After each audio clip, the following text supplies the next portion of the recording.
A Constituição considera a saúde um direito social e universal. Ela garante o acesso da população a todos os tratamentos existentes. Os autores da Constituição não conseguiram prever que essas normas iriam resultar em milhares de processos. Segundo o Conselho Nacional de Justiça, existem hoje 400 mil processos em andamento sobre assuntos relacionados à saúde. Medidas hoje são propostas pelo Judiciário para tentar amenizar o problema. Eu sou Gilberto Nascimento e esse é o Diálogo São Paulo.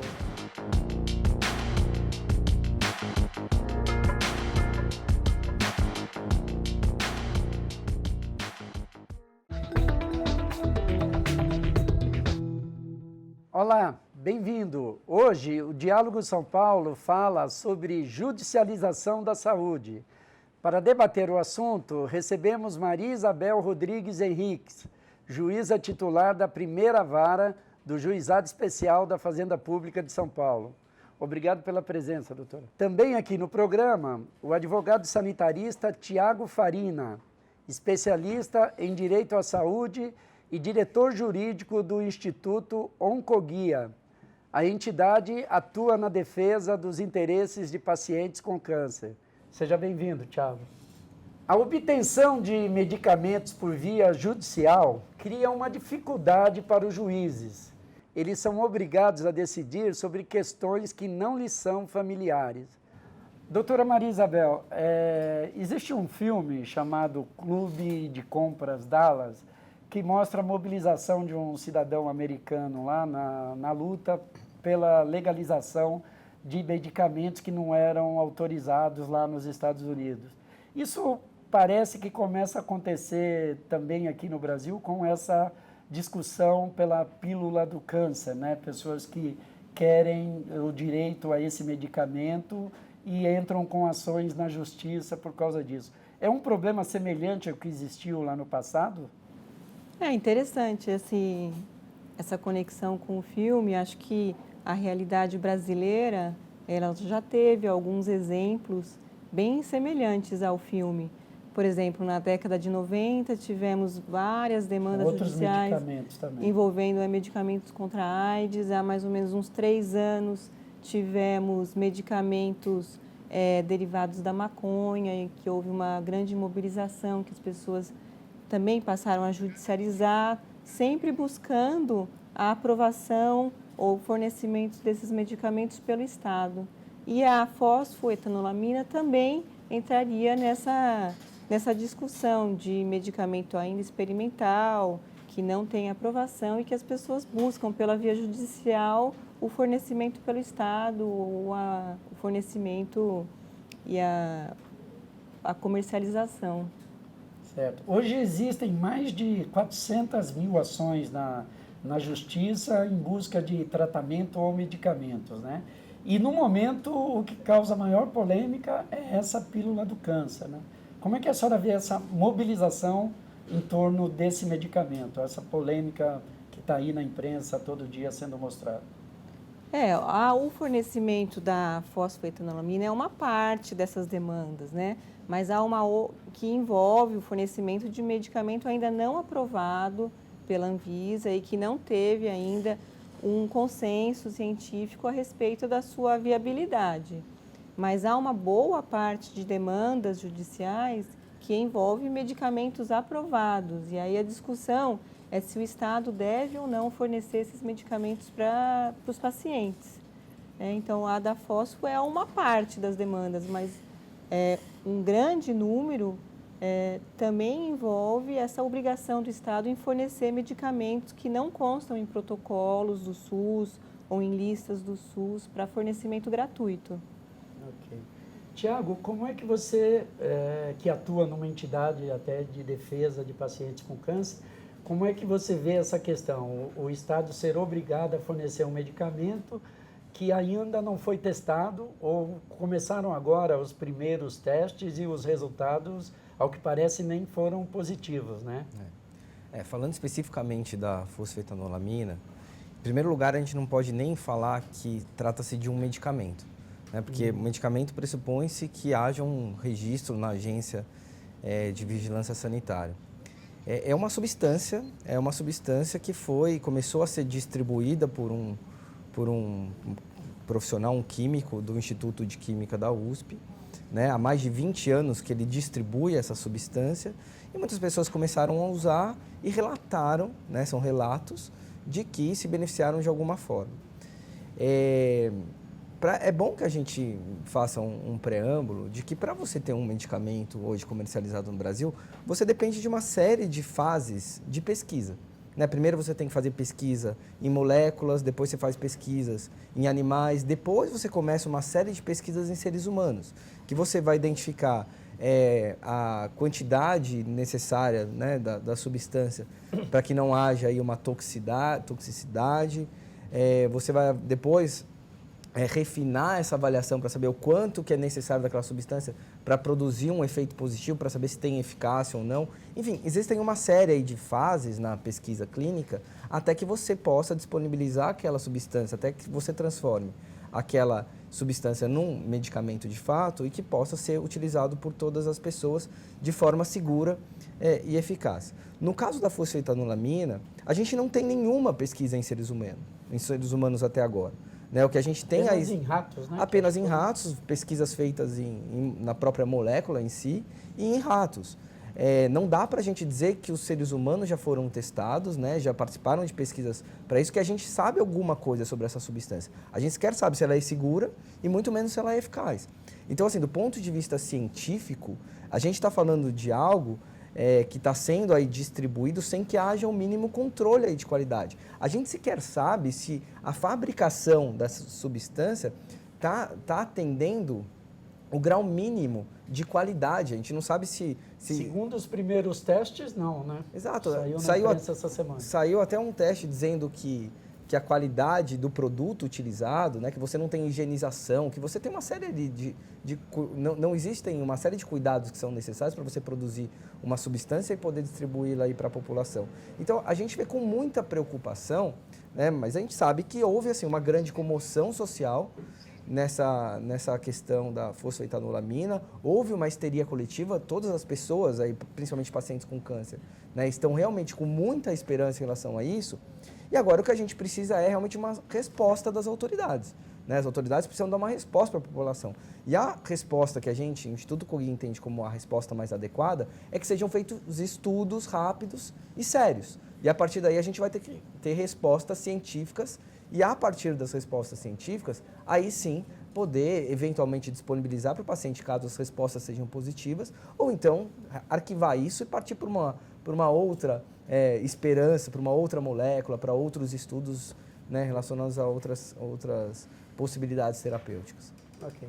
Doutora Maria Isabel, a senhora atua num órgão no judiciário que foi criado justamente para orientar os juízes a como atuar diante de questões assim como essa. E como resolver esse impasse? O medicamento não foi testado, não foi aprovado, não é reconhecido cientificamente, mas a população quer, as pessoas familiares de doentes com câncer querem e correm atrás e entram com essas ações judiciais. Como resolver isso? Como o doutor Tiago falou, eu vejo com uma certa preocupação, porque eu acho que é um debate bem apaixonado, né? E que agora com essa aprovação pelo Congresso, digamos assim, vamos ter uma chancela da legitimidade. A Câmara dos Deputados aprovou, né? Uma votação e também no Senado. Então, exato. Quer dizer, de acordo com o legislativo, seria normal, está aprovado. Exatamente. Teria legitimidade para o comércio, para o fornecimento. Mas, por outro lado, se esqueceu da análise técnica, né, e científica. Então, a minha preocupação passamos etapas, atropelamos algumas etapas que deveriam ser cumpridas. Né? Acho que o ideal, no caso, teria sido a determinação para se acelerar a pesquisa, acelerar o processo de aprovação, se realmente for constatada a viabilidade. Agora, essas demandas judiciais, há uma parcela e até uma decisão do Supremo, né, num caso individual, que determinou o fornecimento pelo Estado e pela Universidade de São Paulo. E por conta dessa determinação no Supremo, é que várias pessoas também se sentiram no direito de postular. E no juizado, nós temos essas ações. E a USP diz que não tem condições de fornecer, de fabricar essa substância, e o Estado diz que ainda não há uma viabilidade para fornecimento, não há estudo e, portanto, o Estado entende que não deve ser fornecido.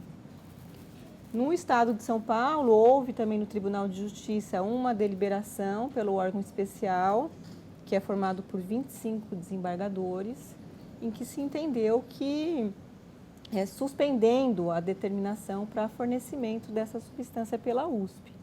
Então, no juizado, por hora, numa análise liminar, né, dos pedidos de urgência, esses pedidos têm sido indeferidos sob o fundamento de que ainda não há um consenso médico-científico a respeito da viabilidade de fornecimento.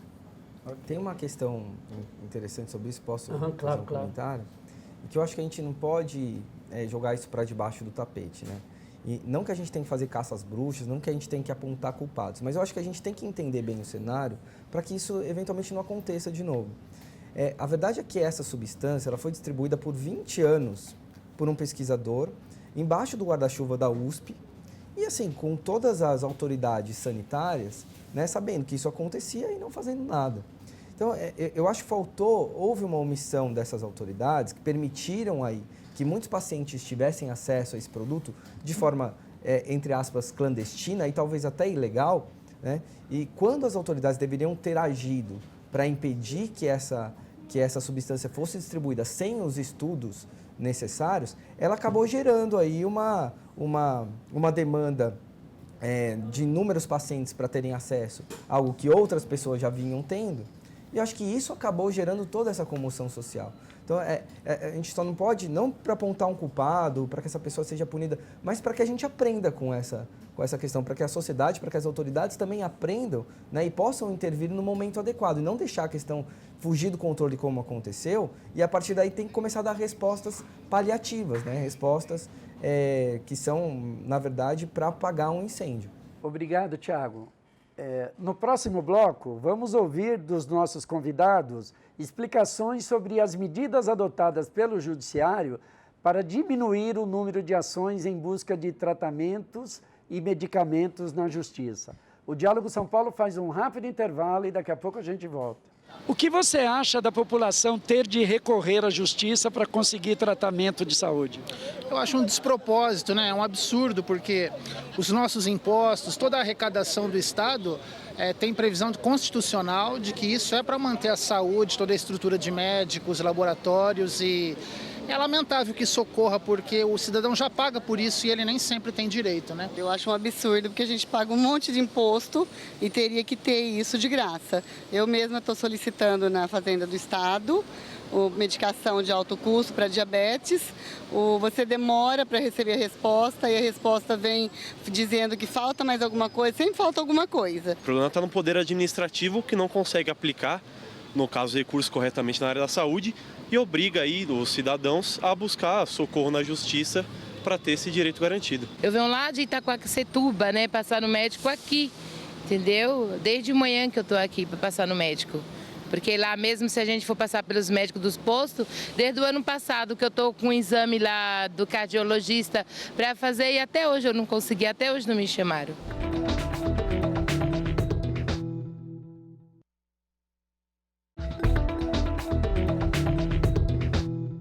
Estamos de volta. O Diálogo São Paulo de hoje fala sobre judicialização da saúde. Comigo no programa, Maria Isabel Rodrigues Henriques, juíza titular da primeira vara do Juizado Especial da Fazenda Pública de São Paulo, e o advogado sanitarista Tiago Farina, especialista em direito à saúde.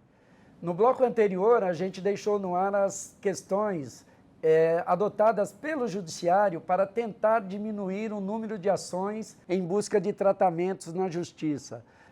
Doutora Maria Isabel, o que o Judiciário vem fazendo exatamente, a área em que a senhora atua, foi criada justamente para tentar amenizar esse problema. E quais os tipos de ações que vêm sendo desenvolvidas? No âmbito do juizado, foi criado um setor de triagem farmacêutica a partir de um convênio entre o Tribunal de Justiça de São Paulo e a Secretaria da Saúde.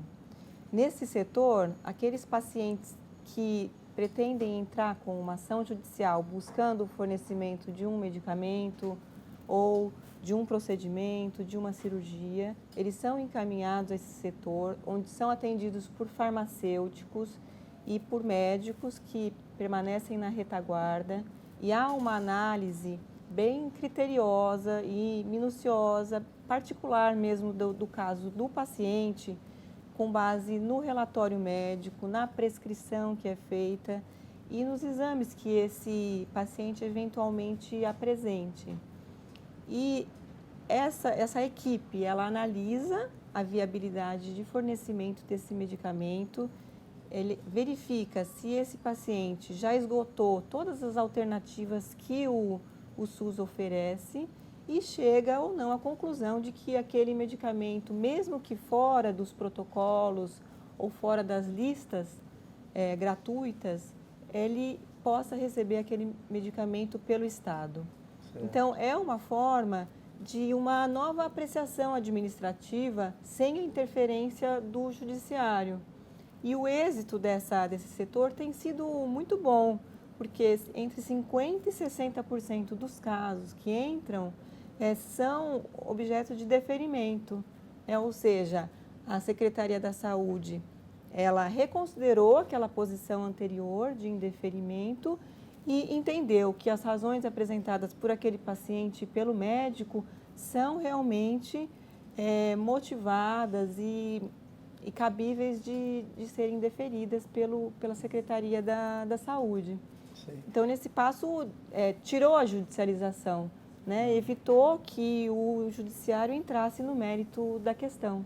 Esse trabalho é feito também em outros locais no Brasil ou é uma experiência pioneira aqui em São Paulo? É uma experiência ainda da capital, que começou com o juizado e foi espalhada para as varas da Fazenda Pública, mas que envolve só a Secretaria do Estado da Saúde, né? Não outras secretarias municipais e nem no interior do Estado. É um projeto que tem a pretensão de ser espalhado para o Estado porque tem sido muito exitoso. Ela já está sendo espalhada pelo Estado, já está em vários... Não, ainda na capital. Pretende se espalhar. É um projeto piloto ainda. Ok. E o que eu acho que vale destacar aí nesse projeto adotado aí pelo Juizado Especial da Fazenda Pública aqui de São Paulo e expandido aí para as outras varas da Fazenda Pública, é que tem aí a riqueza desse projeto, você garante o acesso, né? Você evita a judicialização, mas garante o acesso do paciente àquilo que é prescrito. Diferentemente do que a gente vê em algumas iniciativas adotadas por gestores, muitas vezes, que tentam evitar a judicialização, tirando medicamentos dos protocolos. Nesse caso, não. Nesse caso, é uma tentativa de você amenizar o número de ações judiciais, atacar, assim, diminuir a demanda para o judiciário, mas garantindo o acesso do paciente àquilo que lhe foi prescrito. Então, realmente, é uma iniciativa que precisa ser expandida, ser levada para outros locais do país. Okay. Essa questão abordada pelo Tiago, um problema sério é que muitos medicamentos são solicitados e não estão nas listas incorporadas na lista do SUS, né? Então, um impasse fica sempre muito complicado. As demandas, de resolver essa questão. Grande parte das demandas é justamente essa questão. A pessoa, ela quer o medicamento que está fora, que não é fornecido pela política pública estabelecida pelo Estado. Ela quer um medicamento novo, uma nova tecnologia, um medicamento que não que está previsto, mas que não atendeu a sua individualidade. Ela quer realmente que o Estado passe a incorporar aquele medicamento e fornecer. E o Estado não pode incorporar sem a avaliação médica, sem a definição científica da eficiência daquele medicamento? O processo de incorporação de novas tecnologias, ela também tem um procedimento legalmente previsto. Tem um órgão, o CONITEC, que ele é o responsável por aprovar e incorporar esses medicamentos. Então, também acho importante a pressão, a sociedade civil se mobilizando para que esses medicamentos novos sejam mais facilmente e rapidamente incorporados, para que esse medicamento novo ele não seja só concedido para aquela pessoa que entrou com a ação, mas que tenha um efeito para todos, né? Exato. Porque a política, ela é universal, tem que ser isonômica. Eu acho que é uma tentativa também da gente discutir essa questão de melhorar, digamos assim, o papel do judiciário, é você também trazer essa discussão para uma ação coletiva, né? Para um debate aberto, transparente, que envolva os custos daquela política, os direitos de todos, direito individual das pessoas, daquelas pessoas que já esgotaram os medicamentos já fornecidos. Acho que tem que ser um debate de todos, né? Da Exato. Sociedade, do legislativo, do Estado, do município. E é um debate que ainda está bastante incipiente, né? A gente precisa avançar muito. A Conitec, quando ela foi criada, esse órgão que é vinculado ao Ministério da Saúde, que avalia, decide sobre as novas incorporações de tecnologias no SUS. Quando a gente fala tecnologia, a gente está falando de medicamento, de procedimento, enfim, tudo que envolve uma atenção à saúde. Ela foi realmente criada para se criar protocolos e aquilo servir de base, né, para estados, municípios, hospitais seguirem e evitar também, a partir daí, a judicialização, né? Alguns problemas a gente tem identificado nesse modelo, embora seja um modelo positivo, seja um começo, aí um pontapé inicial bastante importante, mas a gente tem identificado alguns problemas. Um deles é a questão da submissão do pedido de incorporação. Para você pedir a incorporação de uma nova tecnologia, de um novo medicamento, você precisa apresentar uma série de documentos. Normalmente quem tem esses documentos são os laboratórios farmacêuticos. E o que a gente tem visto nos últimos anos é que o laboratório já não está mais pedindo incorporação de medicamentos na Conitec, porque ela normalmente nega tratamentos mais caros, e quando ela nega tratamentos, muitas vezes um medicamento que já era coberto na saúde suplementar, ele sai da saúde suplementar. Então, um laboratório que já tinha ali uma demanda, já tinha um mercado próprio na saúde suplementar, ele fica com medo de entrar com um pedido no SUS, né? Caso ele não seja incorporado, ele ainda sai da saúde suplementar. Então, assim, a gente precisa ainda aprimorar esse modelo para evitar essas incoerências, né? O próprio Instituto Oncoguia, um tratamento para câncer de mama, solicitou a inclusão na Conitec, não conseguiu juntar todos os documentos, porque alguns custam mais de R$200 mil para você conseguir produzir, estudos de impacto econômico, etc.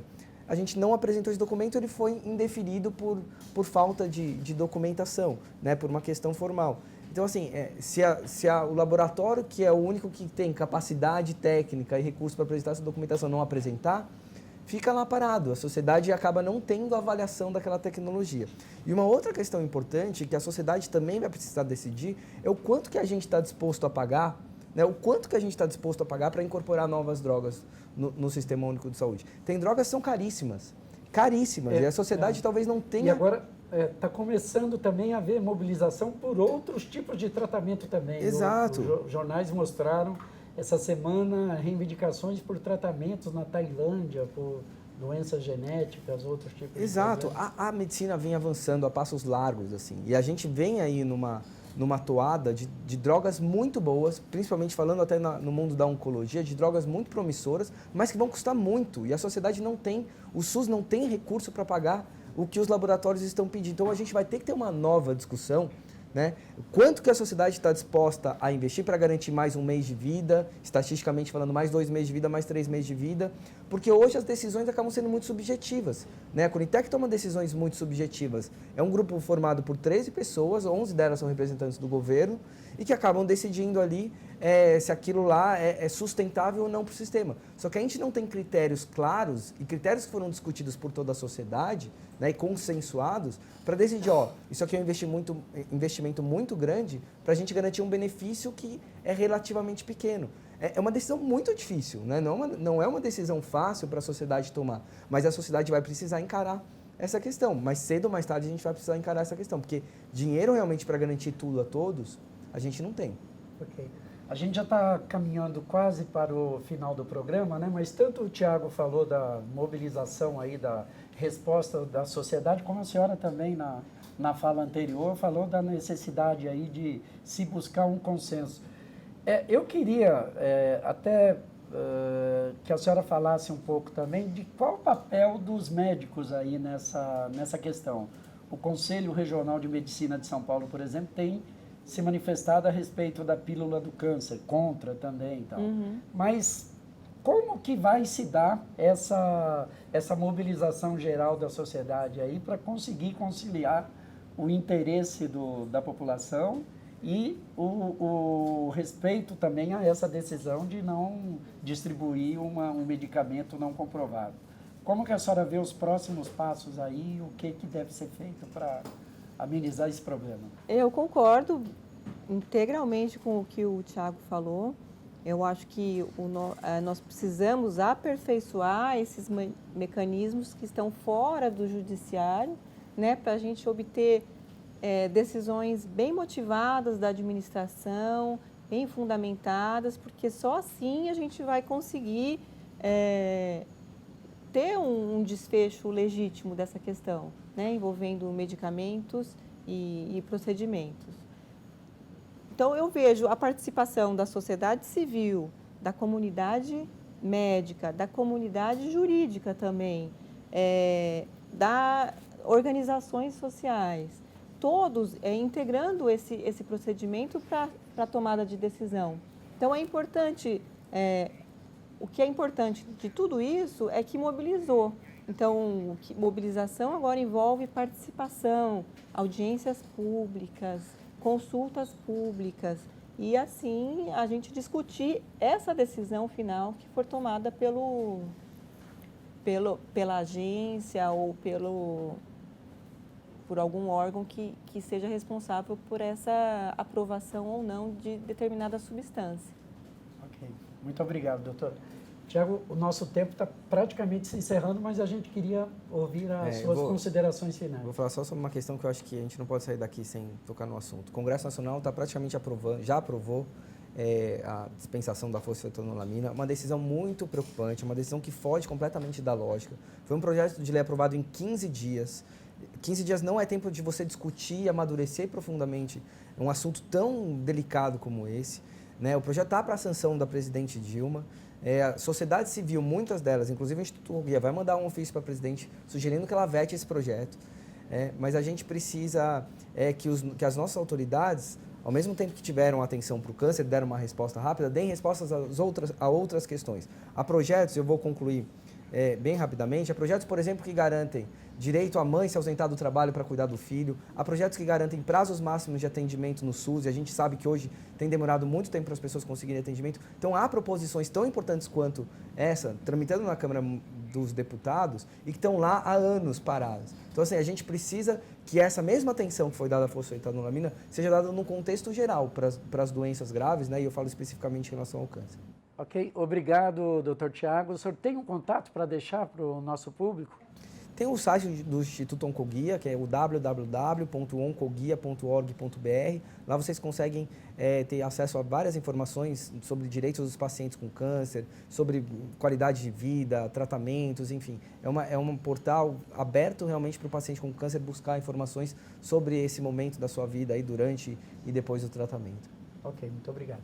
Doutora, também gostaria de deixar algum contato para... Vou deixar o contato, que é a página oficial do Tribunal de Justiça, www.tj.sp.gov.br, e ali na página oficial há vários links para os juizados especiais aqui da capital e do interior. Ok, obrigado, doutora. Agradeço a presença e já os convido mais uma vez para um novo Diálogo São Paulo sobre esse tema, porque ele com certeza vai render ainda muita discussão. Muito obrigado mais uma vez. O Diálogo São Paulo de hoje fica por aqui. Obrigado por sua companhia e até a próxima semana. Até lá.